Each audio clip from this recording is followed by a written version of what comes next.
Good evening, everyone. Thank you so much for coming out to Texas Public Radio and spending your Monday evening with us here. Welcome to Great SA, which is TPR's event series that takes a look at the history, the events, the food, and the culture that make San Antonio such a wonderful and unique place here in Texas.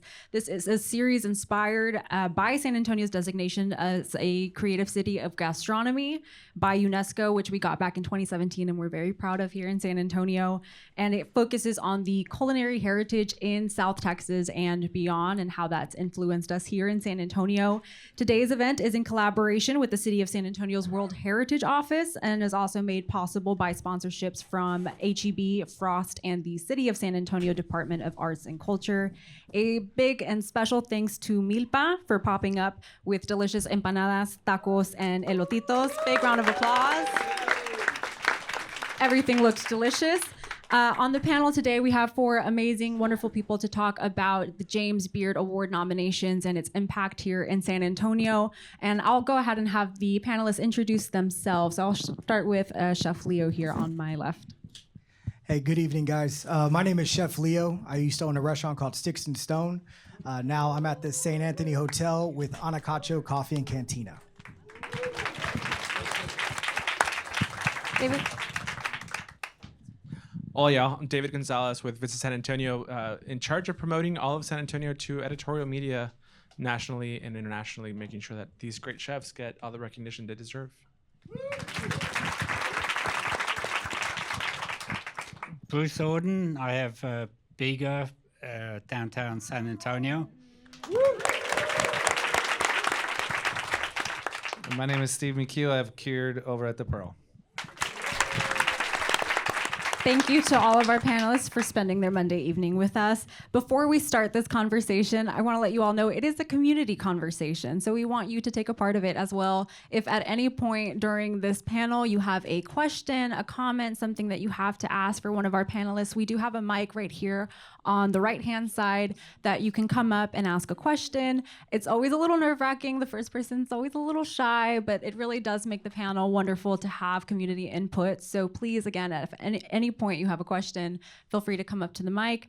If you can't get up, then we can hear the question from the audience as well. So just keep that in mind.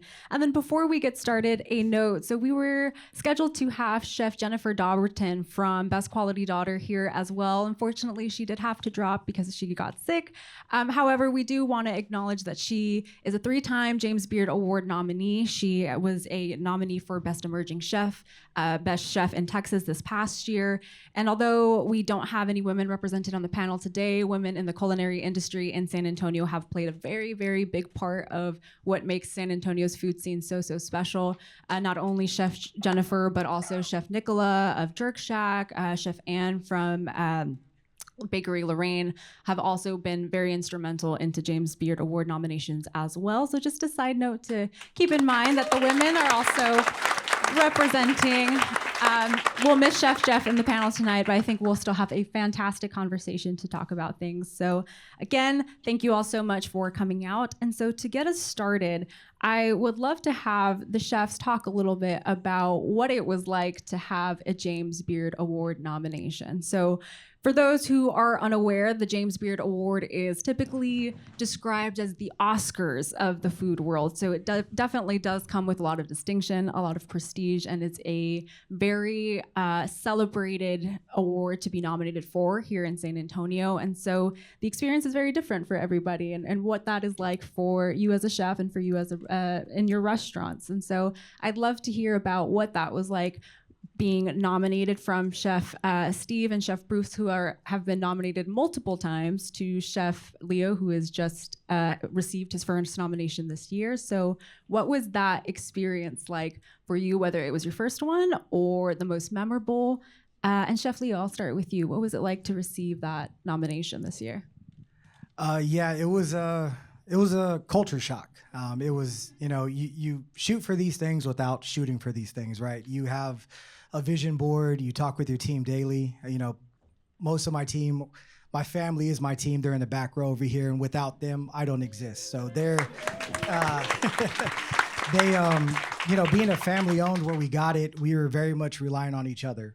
So, my little sister ran the front of the house. My best friend, which is her husband, is my sous chef. My girlfriend is our other sous chef who runs the fry side. My mom was the front of the house supporting. My grandma did dish. My aunt jumped on the line. So like when we say it was like a full family endeavor, it really, really was.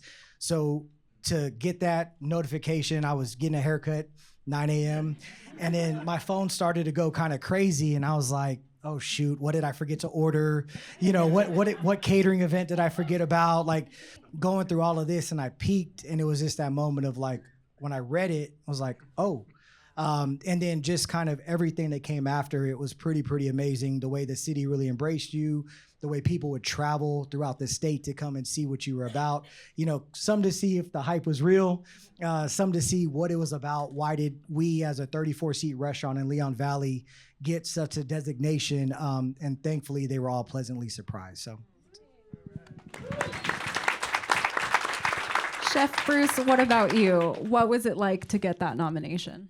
I don't know. It was a long time ago. I can't remember. It's been around for a long time here in San Antonio. What was your memory of it?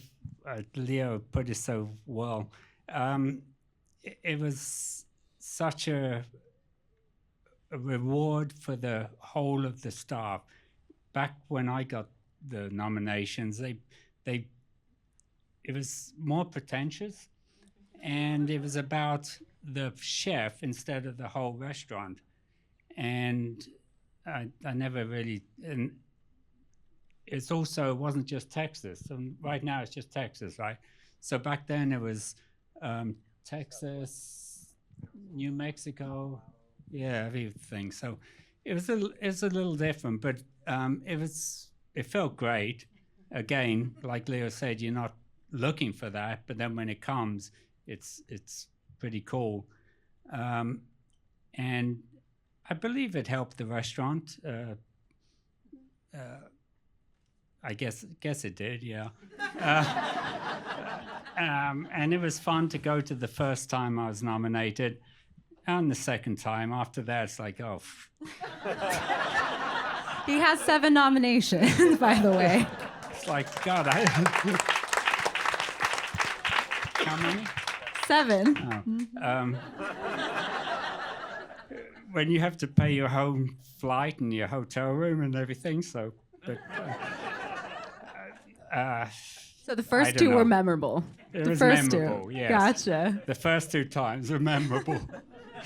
Chef Steve, what about you? Let's not forget, though, he paved the way, right? Chef, he paved the way for everybody else. Absolutely. I was here at the right time in the right place. Chef Steve, what about you? So my first one was funny. I was on a VSA trip to Mexico City doing fam tour, radio interviews, and it was Jarrett Pena and myself, and we had one free day at the end before we had to go catch a flight, and we were running around the city eating tacos and just trying to find crazy stuff. And I got a random text, and it was basically a congratulations. And I was like, for what, and literally Jared and I were drinking whatever, I forget. We were pretty in the bag by then. And we partied all the way to the airport. We partied in the airport. I think by the time I got home, like, he was so excited and I was excited, because it was just, and I just wanted to get back to the restaurant. And my wife's because my wife works at the restaurant.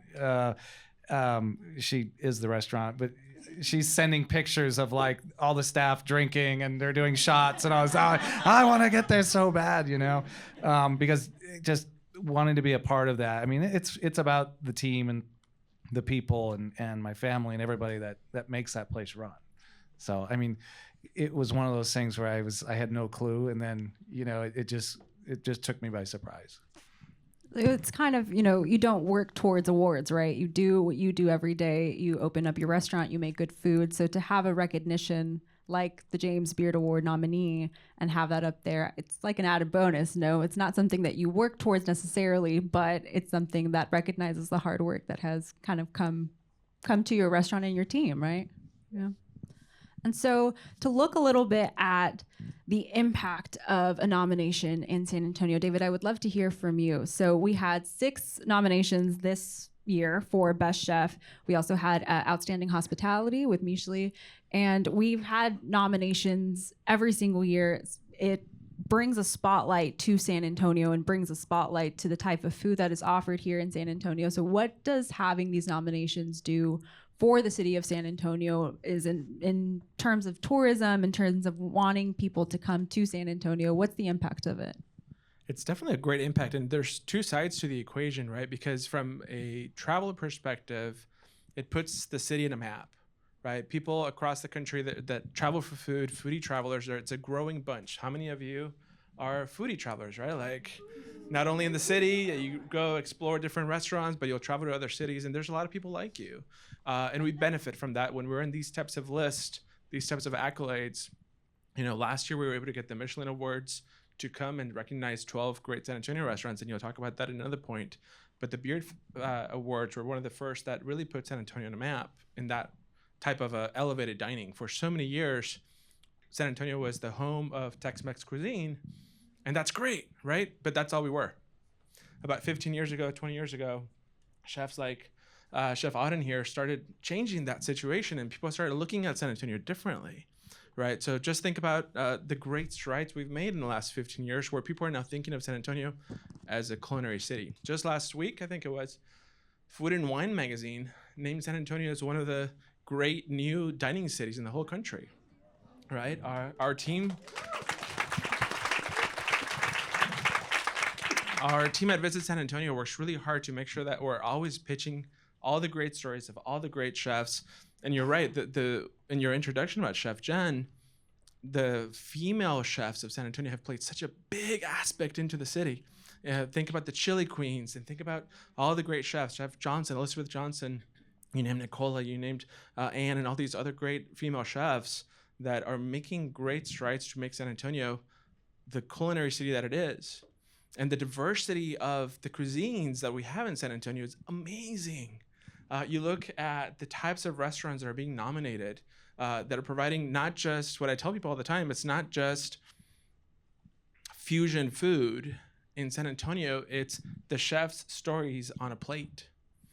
All right, when you looked at Leo's restaurants, when you look at these chefs' restaurants, it's their stories on a plate. And that's what makes people want to come to San Antonio to try them out, because it's not just your regular food chain that's out there everywhere. You have to come to San Antonio to try these cool, unique menus. And that's what really brings these people. But on the other side, it attracts chefs to want to be here, right? You have these chefs that are graduating from CIA, graduating from St. Philip's, graduating from these other culinary schools. Now they don't have to go to Austin. Now they don't have to go to New York. Now they don't have to go to LA or San Francisco to get these accolades. They can get them here in San Antonio. Talk to Chef Kirk. He'll tell you he was thinking of leaving the city until Michelin came, right? So it's all these chefs that now want to stay here because now they see a way forward to be a recognized chef. So we as a city benefit from all these awards because we have these great chefs that are here and they want to represent the city and represent themselves to get these accolades. Absolutely. And I think you make a great point, David, that, you know, it's very easy to pigeonhole San Antonio as being just Tex-Mex, right? Or good Mexican food, but that is not at all what is that the type of cuisine that's offered here. Chefs, any thoughts on, you know, the James Beard nominations really elevating the type of cuisine that we have here and putting a highlight to all that we have to offer within that? Any thoughts? Yeah. Excuse me. So for me, I'm born and raised San Antonio. And if you've ever heard my story, so I grew up half Chinese, half Mexican. I've never been Chinese enough. I've never been Mexican enough, but I'm San Antonio enough, right? So like my food comes from that. Thank you. My food comes from that, you know, that driving down, you know, Woodlawn Lake. By Woodlawn Lake, my grandparents grew up on Mistletoe, and just seeing a memory, seeing a pecan tree, seeing that and understanding that. You know, my grandma's house was a stone's throw from Sticks and Stone, literally. Just seeing those and what envisioned in the backyards and then what my mom would make in the mornings and just those family barbecues. So when we talk about San Antonio being Tex-Mex, like I'm okay with that. Like I'm Tex-Mex, right? A lot of times we get in this conversation of Mexican versus Tex-Mex, and there are two different, and it's okay. One is Mexican and one is Tex-Mex. I just traveled with the chef to Macau. I'm also an UNESCO chef ambassador for the city, and I got to represent in Macau 2 weeks ago, and it was the same thing where he's Mexican. Like, he talked about the tradition and his grandma's molcajete for 100 years, and I was like, well, my grandma has hers for 12, you know. But it's okay to know that, like, just because he's doing something deep rooted in tradition, where I'm taking a cultural technique, I'm taking an ingredient and finding my personal way to pay homage to it, to put respect on it, and to serve, like David said, me. Right? When people ask me all the time, well, oh, you're Chinese Mexican, is it authentic? Well, I'm authentic. You know, I'm a real person. Now, if you're telling me, is it from Hong Kong where my family's from? No. If you're telling me it's from Mexico City, no. But it's me in San Antonio. So it's really cool just to know that I can do justice to San Antonio and represent San Antonio food and have James Beard recognize me for what I'm doing.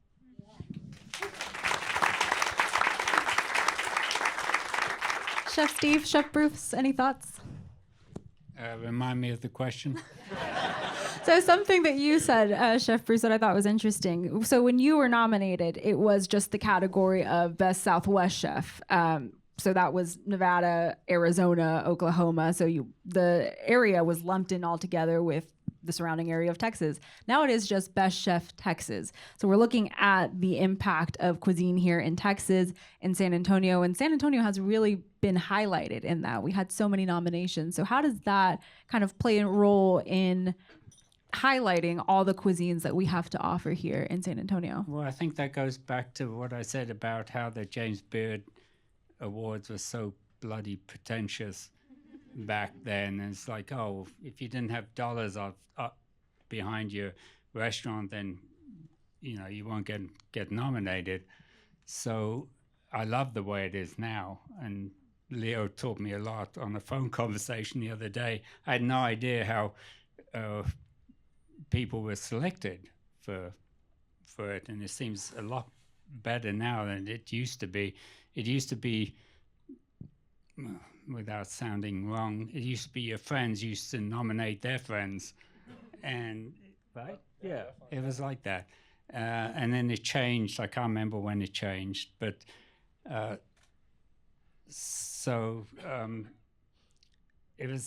was great when we got nominated. And now it sounds bad. All my friends have been nominated before me, so it's like, oh shit, yeah, probably they nominated me, Well, I think that, in that system too, because I kind of, my 6 nominations kind of fell into that old system and into the new system, right? And you almost felt like you had to befriend people who'd won before, and you'd have to go to their restaurants and follow them and do things and invite them to your restaurant and try to create that network, right? So that they would vote for you. And it just, you'd look at it and go, I don't want to do that. It's like, I don't want to be a part of that. But you would see, come to my restaurant, come do this. And it was just, that's not why I want to do this. That's not why I want to have a dinner or do something like that. And it was very tricky trying to play that game. So then I think it was like 2020. Yeah, things changed, right? And really put it more into the hands of the writers and the people who actually go out and actually try the restaurants. Because when you've got people voting for you who've never been in your restaurant, I mean, it's just kind of it's a rigged system really at that point. Not rigged, but it's just kind of made up. So I think it gives it a lot more credibility to go into every restaurant and go and try and see what people are doing, as opposed to just being like, I've heard of this person, I'm going to vote for them, right? And I guess just to clarify for those that aren't aware what the referencing here, really as a result of the Black Lives Movement and all that other stuff that happened during the pandemic, there was a sizable shift within the foundation, because it was a very exclusive club that you had to be. But now anybody can recommend a restaurant to be a Beard Award winner. So that's one of the things that we at San Antonio are always putting out the word out. It's usually in the spring that you're able to nominate your favorite restaurants. And it is a lengthy process, so you have to be committed to it. It's about 20 pages of questions that you have to submit. So you really have to be in love with the restaurant. but it's worth it, right? Because you're recognizing your local chefs, the places that you love. So now I make the call for all of you, right? Submit your local chefs, submit your neighborhood joints to these great awards, because that's going to benefit the chef. And Leo said it best, right?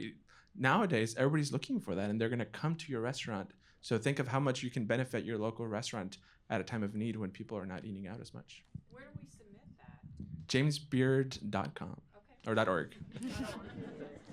And kind of going off of that, so it expands the people that get up for nominations, like you said, David. So when we look at, for example, the best chef from last year, Annalise from the taqueria in the Rio Grande Valley, it kind of goes to show what you were talking about, Chef Bruce, of now it's not so pretentious, right? Now it expands into a place where it could be in a strip mall. It doesn't have to be a 7-course meal with $3 signs next to it. Now a James Beard Award nominee could be in a strip mall on the far northwest side of San Antonio. It could be in the Rio Grande Valley. It can be all these different type of cuisines. So that was kind of something that you saw as well, Leo, correct? That being able to have that open process and those changes that came to that. Yeah, for sure. And I met Anna Liz at the Taco Fest a couple of months, or last month, time is weird. So early June. She's phenomenal as a person, as a chef. So really getting to hear a little bit of her story and understanding her.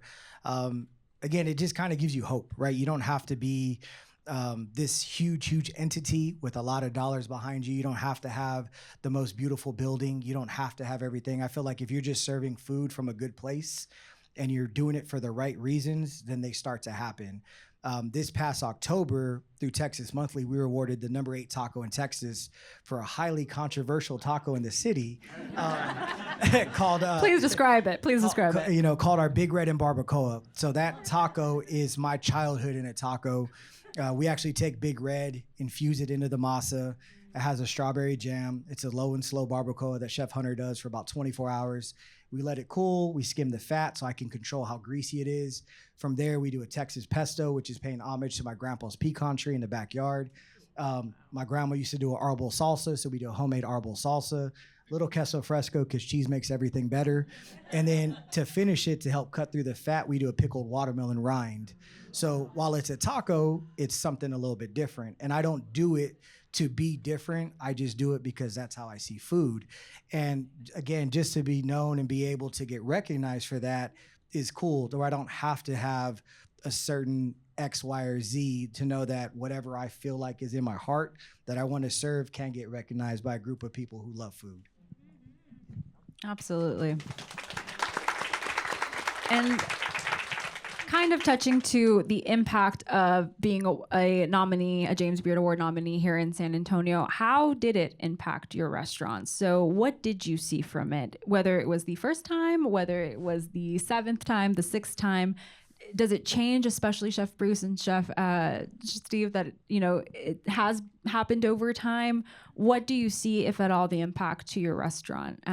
Chef Steve, I'll start with you. Yeah, I think so. Each time it happens, right? There's a kind of a renewed interest in what's going on at Cured, right? Because maybe it's a big city and there's a lot of places to eat, and it's like maybe I haven't been there in a while, right? And that happens. So you get a renewed interest. It definitely, to piggyback on what you said earlier, it definitely helps with staffing, right? Because we have people, I'm lucky because CIA is right across the street from the restaurant, and so I get students that are just, wanting to come to school and at the same time want to work, put on their resume, I worked for a James Beard nominated chef. And so that definitely helps. But yeah, I think the renewed interest and kind of the, what's happening? And of course the residual, like there's writers and people who see that and want to come and see what's going on and then focus on a particular part of our cuisine. I got a call today, like we're doing a feature on pickling and we want some quotes. And I'm like, okay, so you get that kind of stuff happens where maybe you're not on a radar. So it definitely helps in that regard. Chef Bruce, what have you seen from having these nominations? Just what Stephen said. Noted. I was thinking of something when you were saying that, but yeah, it's that renewed interest. You always have to, nowadays, you have to, you go out of the limelight, or you're not in the news all the time. So it always helps when you get that. And I remember my chef Martin, he said to me the other day, it's like we never had this problem hiring people. You know, they always used to come here and they didn't want to get paid. It's like, yeah, well, there's a lot more restaurants in the city now. Not the case anymore. Well, something that I read, Chef Bruce, from you was, a nomination is great because it highlights the restaurant. It brings, like you all said, renewed interest. It brings eyes to a portion of San Antonio or a restaurant in San Antonio that maybe you hadn't thought of.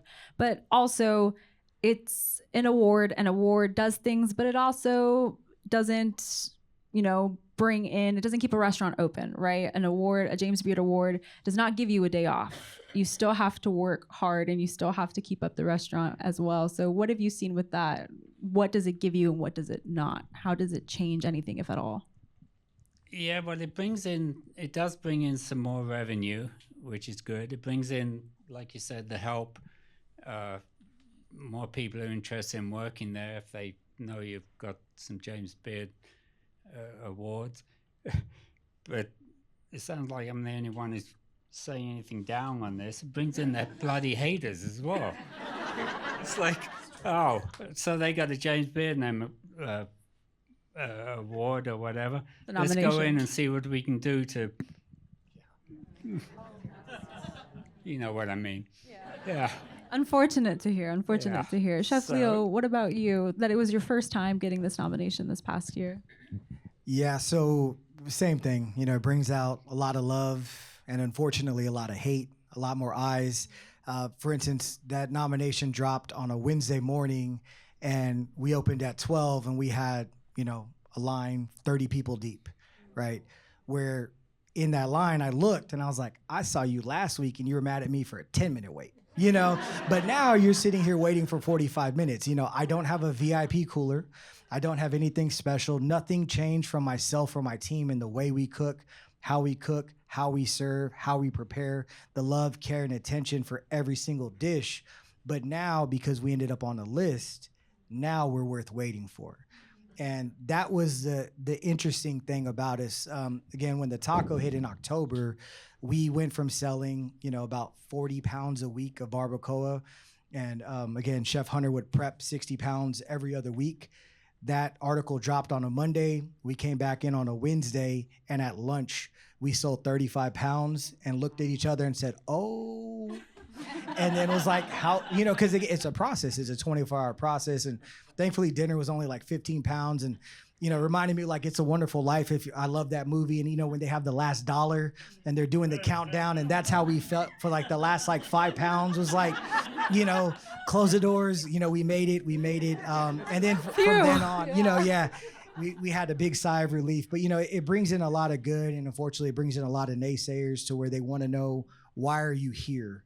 I've heard about you, or I drove across the city and, oh, well, it wasn't this or it wasn't that. And, you just politely thank them for their time and, we'll see you next week, because then they're going to bring in a group of friends to judge as to if they were correct on if it was good or not. And my whole thought process is it had to be somewhat good because you're spending your hard-earned money again. So, but, it's fun. We're in the early stages to where we're still hungry for it.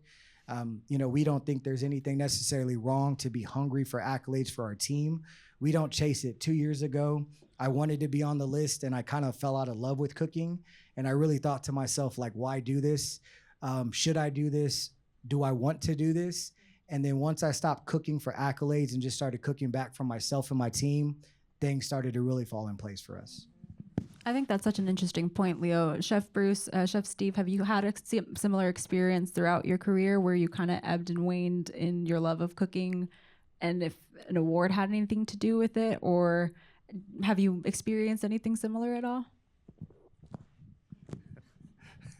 No. I don't want you to lose your thoughts. What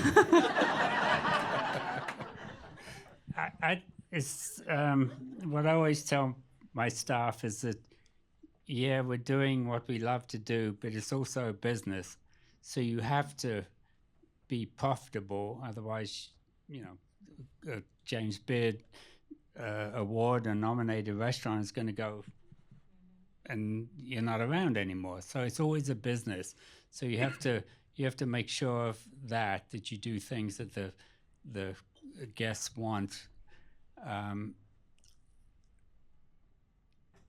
You carry on from here. Yeah, no, it's so it's really true, and you know, Bruce and I've had these conversations over the years, and it's you know, if we're cooking for awards, we're not going to be open, right? I mean, our philosophy at the restaurant is very much driven by what our farmers and ranchers are doing. You know, so much of what we do every week is based on what's in our cooler and what just gets dropped off. So there's so much, you know, struggle in the kitchen trying to deal with that and come up with new ideas all the time and work with what they're doing, that if I'm looking for like, oh, I need this perfect ingredient, or I need this one dish, or I need this one thing so that I can get an award, then the Cure doesn't work that way. And we've been successful. We've been there 12 years because we are constantly evolving and constantly changing based on, like Bruce said, our customers definitely drive a lot of what we do. And customers, they change. You know, it's not the same. Things that I had on the menu when we first opened, we couldn't get away with now, or people don't want to eat it now. And and that's okay, right? I think times change and things move, but we're constantly, you know, looking at our whole animal program or looking at the vegetables and things that come in and go, what are we going to do that we haven't done? And how are we going to do this better? And how are we going to be more creative? But at the same time, like Bruce said, we're running a business. And so nothing can go to waste. We've got to deal with all of it. And we've got to sell all of it. So that the awards don't kind of play into that, right? And if somebody's paying attention to our program, that's great. I mean, that's what we want. So. Absolutely. A quick reminder that if you all have any questions, anything that's come up during this panel that you'd like to follow up on, a reminder that the mic is on the side. So again, any point anyone has a question, feel free to come up. I know it's a little daunting, but I know our chefs would love to answer anything that you all have. And David, you mentioned something earlier that I think was really interesting. Michelin coming to Texas, another award, right? But it expands, again, the avenue for San Antonio to be elevated on a national level. Now we're not just looking at Texas and thinking, oh, Austin automatically, oh, Dallas automatically. Now with, you know, the Bib Gourmand, the recommended, a Michelin star, it makes a difference in highlighting San Antonio. So what have you seen with that and Michelin coming to Texas? Does it take away from James Beard nominees? Does it add to it? What do you see from that on your side of how it elevates San Antonio? I mean, I would leave how much of a difference it is to the chefs to answer, but I'll tell you from a city perspective, from a destination perspective, it definitely adds to it, right? Because there are two different awards where Beard is national, Michelin really is international, right? Especially in the European section.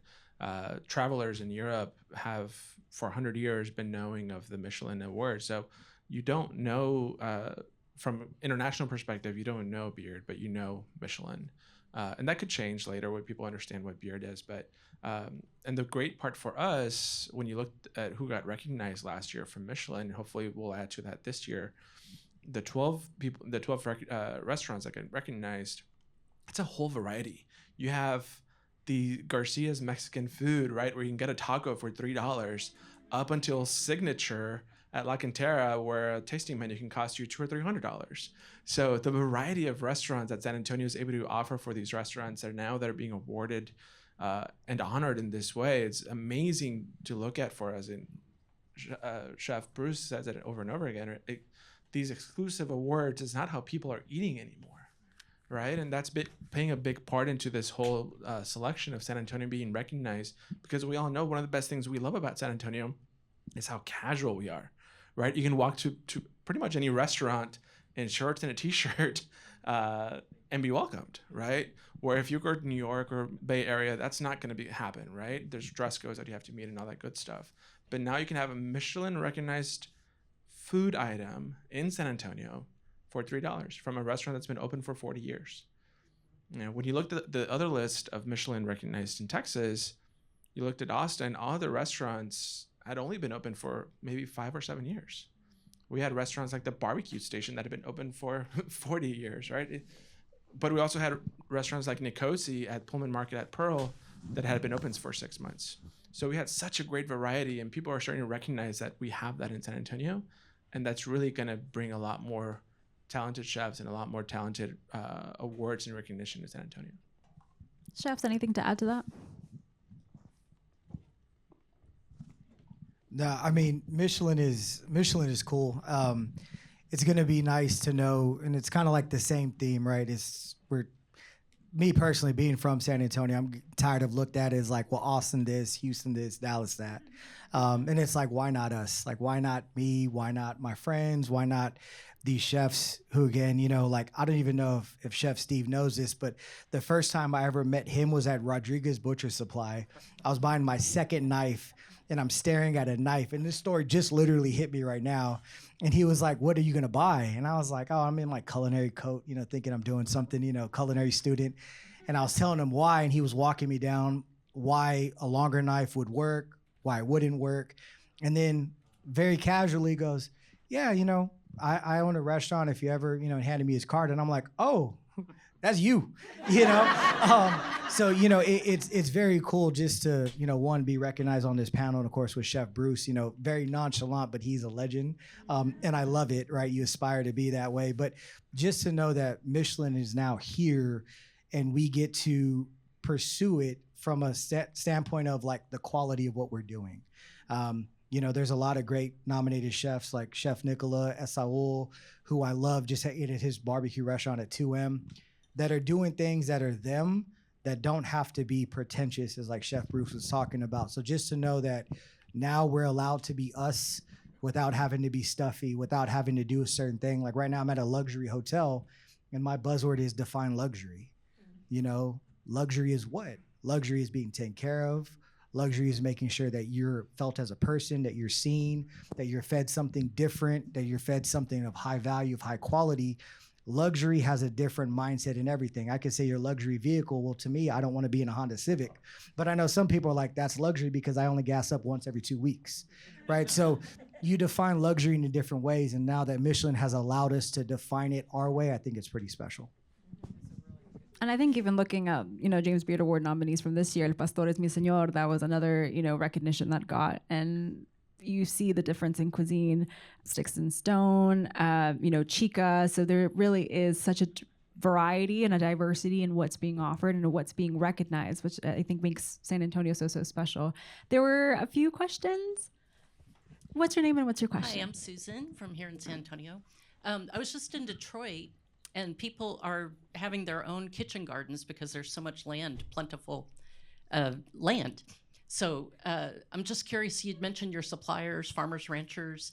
What's the relationship y'all have with them? And in South Texas, can you get anything you want? Or how do you develop that relationship and that supply chain to your restaurant so you get the best ingredients? And how does that influence your decisions? Yeah, I think, well, I like to say the worst thing I ever tried to do is change a farmer's mind.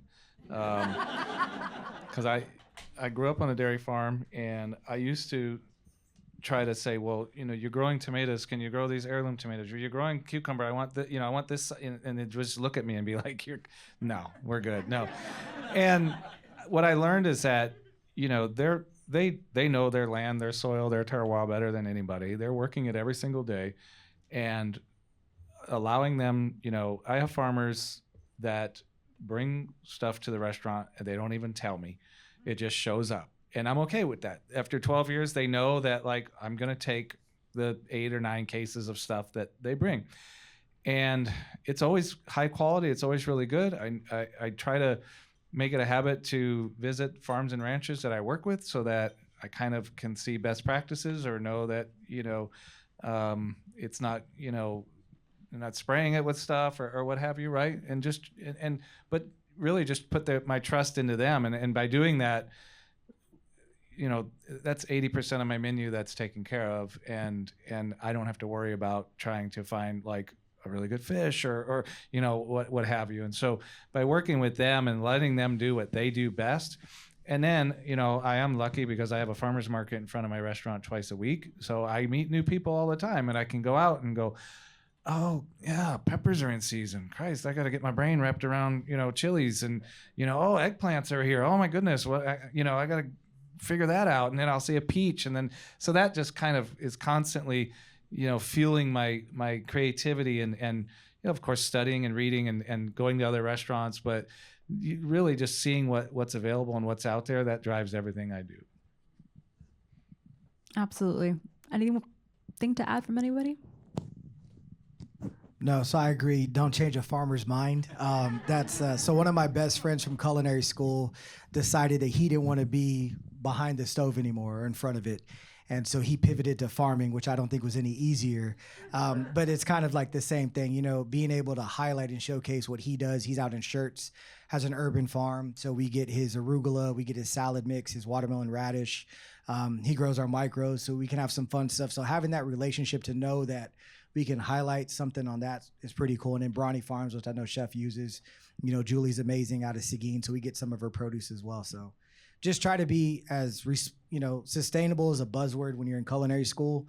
So for us, we just try to be responsible. Where I can buy local, we buy local. Where I can buy and support a local farmer, we definitely do. But also understanding that, like these chefs said, it's a business. So I have to be able to fill my menu, plug the holes. But where we can, we always do support.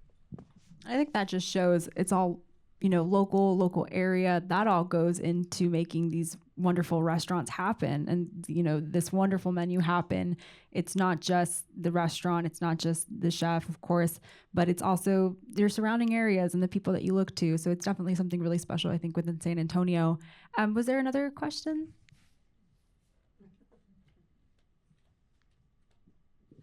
Hi, I'm Cinda. I'm a home cook, and I've cooked for friends, family, neighbors, anyone who'll eat my food for many years.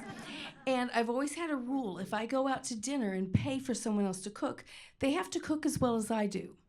So when I travel, I love to try things. So when you travel, what are you looking for in food? Great question. Who wants to pick that one up? Well, I think I'm sure everyone up here is like me. We travel on our stomachs. I tend not to go anywhere that doesn't have good food, but you're finding good food everywhere. I'll be honest with you. I'm terrible at planning trips. My wife's really good at it, and she always finds really great restaurants. She loves looking at like Eater 38 if there's an Eater program in a city. So Eater is an online kind of news magazine, if you will, if you don't know what it is. It's articles, and they always put out like a 38, and so and it's usually like what's kind of happening now and what's cool now or what's going, but they always sprinkle in a lot of stuff that's been there for a while. So you might be looking at like, say, Atlanta, and you're going to get 25 kind of newer restaurants, things that have been happening the last couple of years, and they're going to sprinkle in some that have mainstay Atlanta restaurants that have been doing it. And she's really good at finding great restaurants. So I always put my trust in her, and her palate is 10 times better than mine, and I'm lucky to have her. Well, I'll throw in something. When I'm traveling, which I'm going to do next month, is I usually go to the breakfast spot that looks like it's been there for the longest time, sit down at the counter, make sure I can hear everybody around me, and then figure out where they're eating and what they're doing. And I always go for the places that have been around for a while, or the cuisine that's around that area. I hardly ever eat out at expensive restaurants when I'm traveling. I like just to see what everybody else is doing. Sometimes it's good, sometimes it's not, but I still enjoy it. That's how. But you can. What I love about, maybe it's taking it off course, but what I love about what we do is when you have a table, whether it's 2, 6, 10, and they're all sitting around and they're eating and they're drinking and they're having a great time, and they're really not noticing what they're drinking, what they're eating. It's just the whole thing works together. And I love going to places like that where everybody's having a good time and there isn't some arsehole complaining about the time it takes for them to get a drink or something. Chef Leo? Yeah, I mean, eating is kind of one of those, wherever you're going to travel, you want to figure out where the locals eat. There's a couple obviously hot spots that you want to try to navigate to get inspired, to see what they're doing. New ideas, new spin, especially if I'm working on something.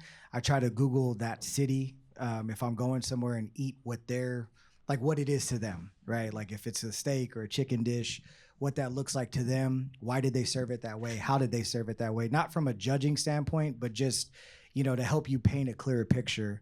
I just got back from Macau in China, and it was literally like, take me to where y'all eat, and that city's Vegas. So they were like McDonald's and, Burger King and this little pub. So it was nice to see that side. Whereas last year I went to mainland China, and it was very much like I ate a lot of pigeon, ate a lot of dumplings, and it was more about like their culture and their heritage. So it's pretty cool just to travel.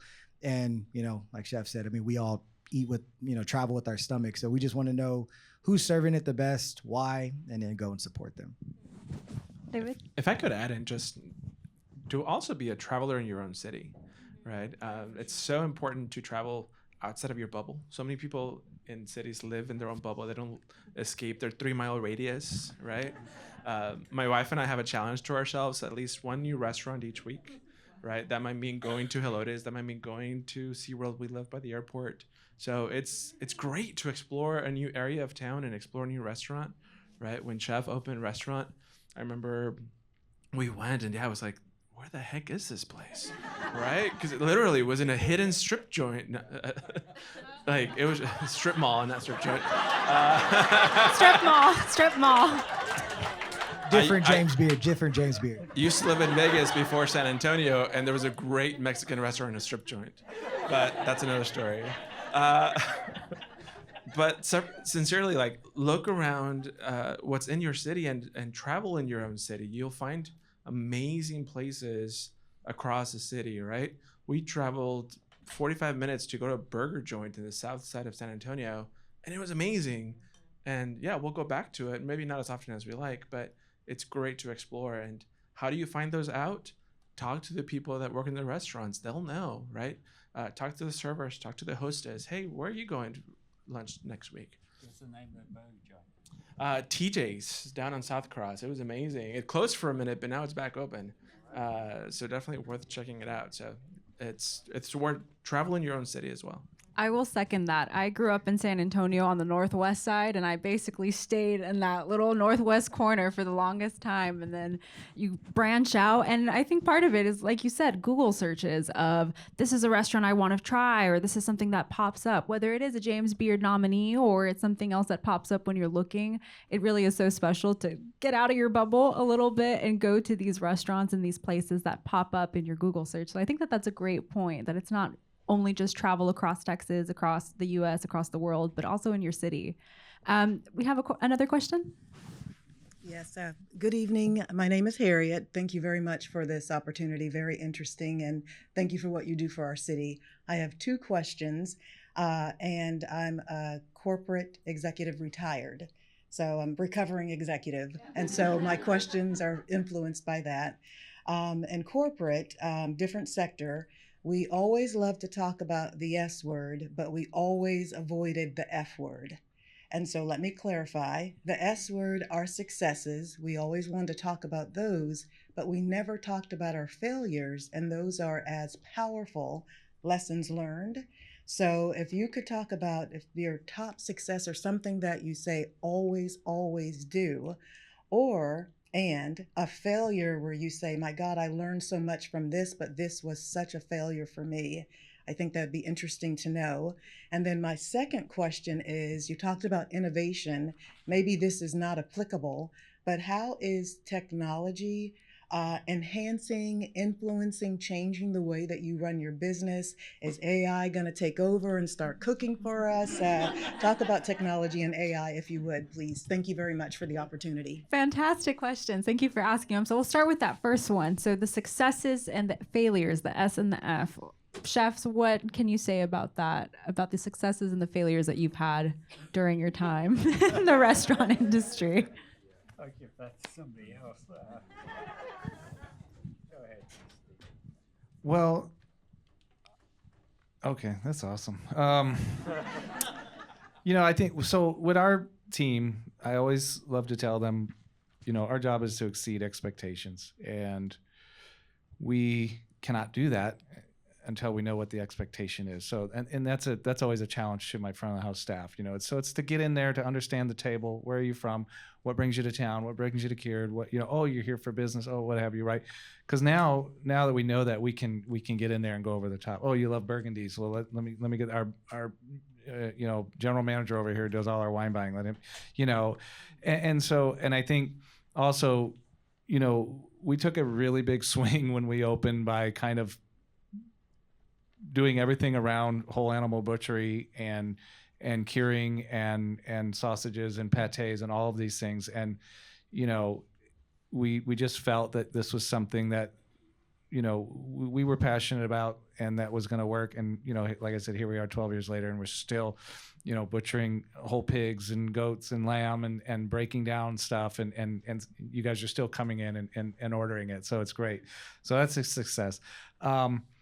Failures. Well, I had a restaurant in Austin for about a year, and I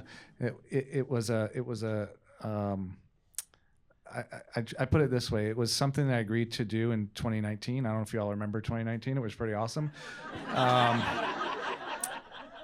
and it finally opened in 2023, and so I pretty much had 4 years to get out of it, and I didn't, and I should have, but that's okay. It was a great, valuable lesson, and it was a great restaurant. It just was not a good fit. I was stretched too thin. There was too much going on at Cured. I had a team of people in 2019 helping me run a restaurant.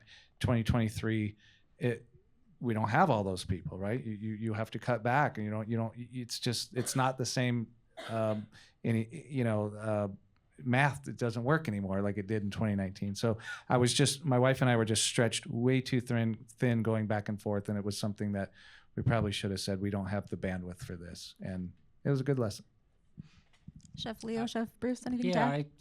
Because of what I hear Steve talking about, is like the failures, and I think this happens for a lot of restaurateurs and chefs, is when we think we can, this one's doing well, we can go open another one, then go open another one. And some people do it extraordinarily well. Some great people in San Antonio. I mean, Jason keeps opening restaurants after restaurants, and he does very well. But I guess when you think about failures, you never want to think about them, but we opened another restaurant in the 1604 area, and I thought it was great. Lots of people thought it was great, but we didn't make it. It was a failure. So we lost money there. I just thought about that when you asked the question. But as far as the successes are for me, has been when I stick at the same thing, and because I can't multitask. I have to be focused on one thing. So I think the reason why Biga is successful and pays a lot of salaries to a lot of people is because we focus on that one thing. And I don't think I'll ever do anything else because I need to put everything into one place. So. Chef Leo, anything to add? Yeah, I mean, you go through this process of a restaurant, and so Sticks, in order for me to kind of grow as a chef, as a businessman, as everything, as an entity, I had to close Sticks and Stone. And when I closed it, I had a lot of deep thought and a lot of regret, a lot of just, my heart burns still to this day, having to close it. But I knew kind of without even talking to these chefs that what made Sticks special was my team, the family, and that time. And even though I couldn't get to where I wanted them from a salary standpoint, from a healthcare benefit, from a difference of quality of life, being able to have my full team bought out to go to the hotel kind of gave me that renewed sense of passion and purpose.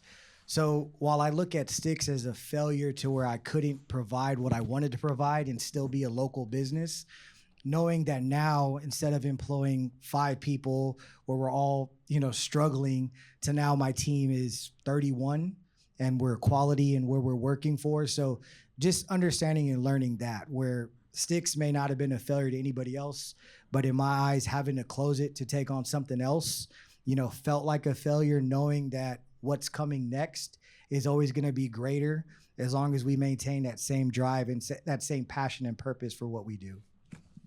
And looking towards technology, David, I think a little bit interesting, but to see how technology has played a role with social media, with AI, things like that, in elevating or in recognizing perhaps more of San Antonio, more of the restaurants. Have you seen a difference in social media playing a role in that? Oh, for sure. Technology is changing the way people are traveling. I'm sure you guys have experienced it, right? People are now asking AI, give me an itinerary for my next trip to X city, right?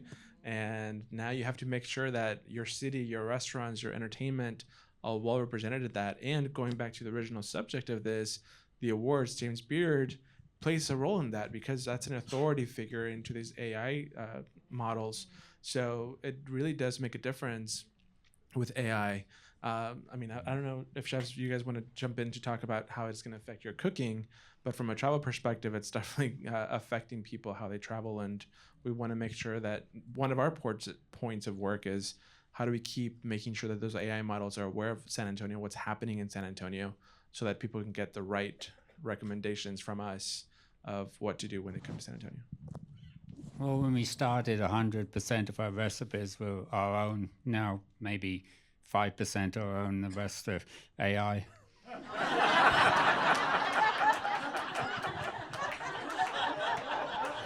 Giving out the secrets, I see. What's AI? Anything to add, chefs, on that? Well, you saw up front we were signing cookbooks, and that process was like 5-6 years in the making. And Paula Forbes, who I co-authored it with, she told me, she said, AI now is writing cookbooks from start to finish and literally can put out a cookbook just like this, and it's taking recipes from thousands, if not millions, of cookbooks, and can put together, like, I want a cookbook on fish cookery, and it can basically give you that. And so I said, well, what the hell was I doing for the last 5 years? We're crying out loud, it's one of the hardest things I've ever done. But yeah, it's interesting. I don't really use it as much as I probably should. I still kind of bang my head up against the wall and look in my cooler and go, all right, what the hell are we going to do today? But yeah, it's definitely taking over. My team talks about it all the time, use it all the time, To wrap up this panel, because we are nearing towards the end, there was one last thing. So we're talking about James Beard nominees. San Antonio has not won a James Beard Award. We have had dozens and dozens of nominees. Again, the nominees speak volumes to what we have here in San Antonio.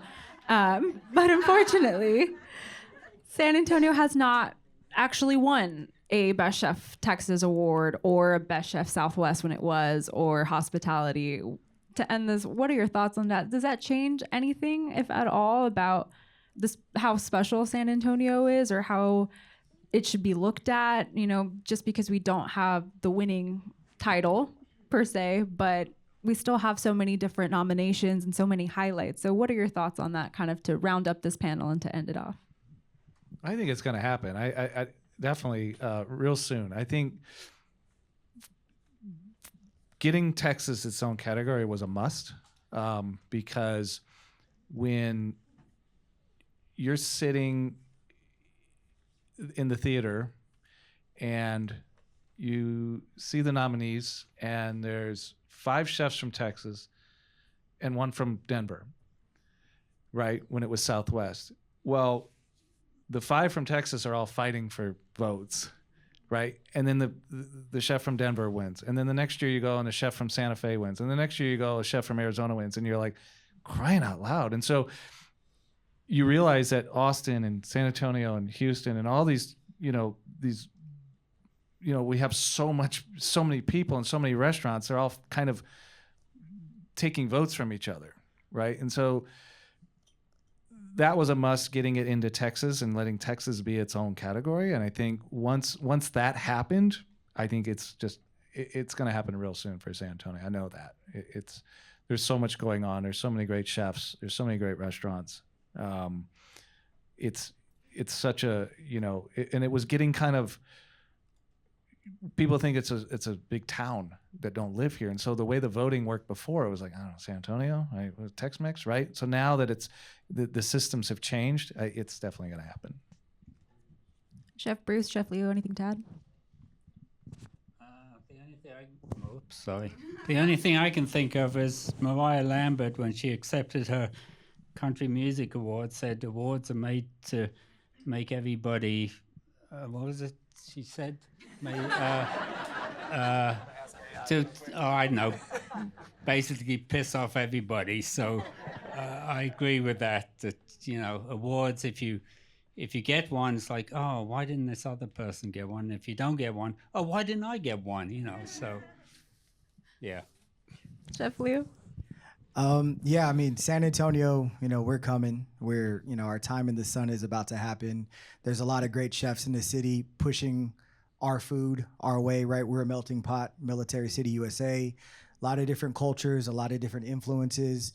So now that we have eyes on us, it's our time to do something special with it. And by doing something special is just telling our stories, having great people like Visit SA. Last year I had the opportunity to travel to Platform by James Beard. They say that water boils at the same on everybody's stove, not at that kitchen. It's like a $2 million kitchen. It was amazing. So, just to have these opportunities to show, I'm born and raised San Antonio. People like me I didn't see on TV. I didn't have that. So to know that this past year's winner is out of Spring, Texas, out of a strip mall, David, not a strip joint, out of a strip mall, to see that he won, and then to have somebody like Anna Liz win last year, it gives hope, to what we're doing and why we're doing it. So we're next. If I could add really quick, I don't think it takes anything away that we haven't won. It is a robbery, by the way, but it doesn't take anything away because it does recognize, kind of like, as you started, the Oscars of the culinary world in the United States, right? So just the honor of being nominated is a great start. And again, want to put it out on everybody. You're the vote. You're the voice. So it's incumbent on all of us in the city to nominate our chefs and make sure that they're recognized. And it is our time. I mean, when Chef Steve didn't get it, everybody thought in the city he was going to get it his 6 years. Like, WTF, right? It's just, why didn't it happen? And then COVID happened and all that great stuff. And with the changes, we're seeing this great new crop of chefs coming up and being nominated, that it's really our time, because we really are outshining the rest of the state when it comes to the culinary power in our state. So, make sure you support your established chefs, your newer chefs, and nominate them all. And go to the restaurants, eat often, eat every day at a restaurant if you can, because they deserve your support. I think that is the perfect way to finish off this panel. A big round of applause for Chef